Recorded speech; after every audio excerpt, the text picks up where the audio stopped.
Hey, Highview, as we're on the heels of Resurrection Sunday, I hope that your pursuit of Jesus has only intensified, that it hasn't diminished. I don't know about you, but I find a lot of times in the Bible Belt, we have an amazing ability to make these grand claims about Jesus, to make extraordinary assertions about his power and celebrate it, as we rightfully should, but then move in the same moment or in the same week back into a monotonous, half-hearted pursuit of him. And then as that goes on for time in the day-to-day grind of life, then we find ourselves in sin asking, what was I thinking? And when we say that or think that, it's really just probably a cultural expression of regret. But truly, how we think about Jesus and what we think about him may be the most important thing about us, or one of the most important things about us. Paul in 1 Corinthians 15, when he talks about the resurrection, shows that the resurrection invites us into a way of thinking about Jesus that changes our perspective, our hearts, and our lives. I want to read some of these verses out of 1 Corinthians 15 and show you what I'm talking about. Starting in verse 14, Paul says things like this: if Christ has not been raised, then our preaching is in vain and your faith is in vain. He invites us to think about it. What would it mean if Jesus wasn't alive? He goes on in verse 17, if Christ has not been raised, your faith is futile and you're still in your sins. In verse 19, if Christ has not been raised, we have hope in this life only. We are of all people most to be pitied. He's tracing out all these hypothetical negatives because he really wants us to think. But then he flips it over in verse 20 and says this: but in fact, Christ has been raised from the dead. And again, what is he inviting us to do? Think, to ponder, to meditate. If the implications were that vast negatively, if he was dead, how much greater are they knowing that he is alive? What it means is that who Jesus is and what he has done pervades everything that we do in life.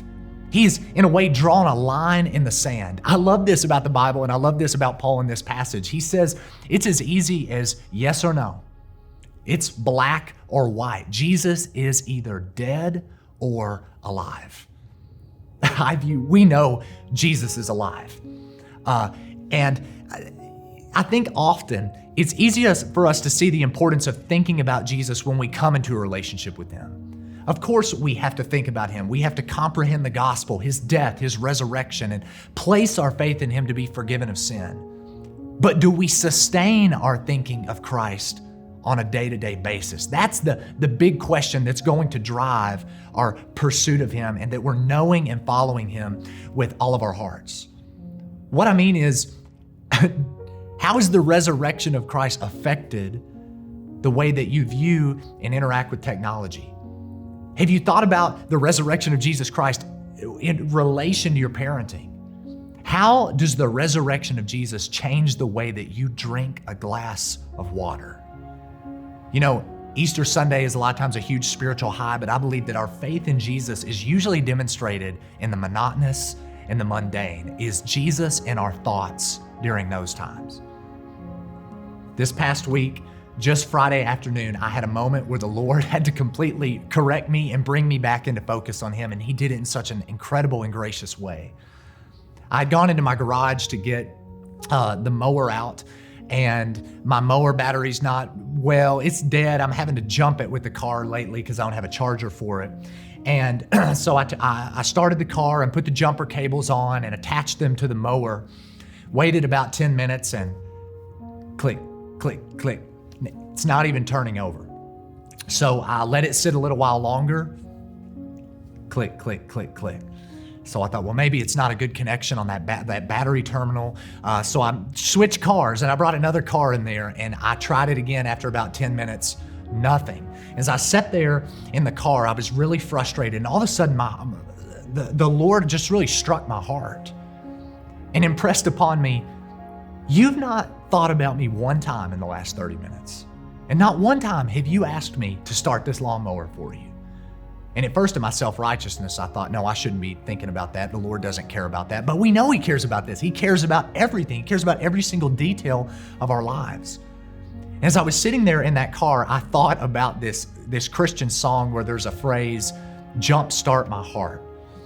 And I was thinking about that song, and I felt that I needed to listen to that song and just worship the Lord and then go and try and start the lawnmower. This all seemed kind of crazy in the moment, but I thought, hey, well, I'll do it. And so I began to just worship the Lord. I pulled up this song on YouTube and just listened to it in the car. And immediately, 4 minutes after it was over, I got out of the car. I said, all right, Jesus, would you start this lawnmower? And I walked over. Immediately, it turned on.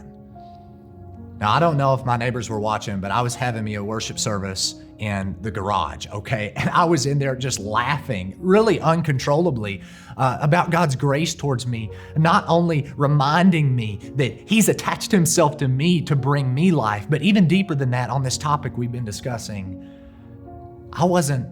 He wasn't in my thoughts. And that the Lord was calling me back to remember that He is to be in all of our thoughts, that even our lawn mowing belongs to Him. I want to invite you into a really practical task this week at some point. Take out a pen and a piece of paper and write down some categories in your life. Maybe your hobbies, or your free time at night, or maybe your lawn mowing. And I want you to draw a line under each one of those categories. And on one side, I want you to write the way you would do it if Christ hadn't been raised. But on the other side, I want you to write, how would I do this? How would I engage in this task knowing that Jesus truly has been raised? Think about it, obey Him, and put it into practice. I'm praying for you as you seek to follow Him.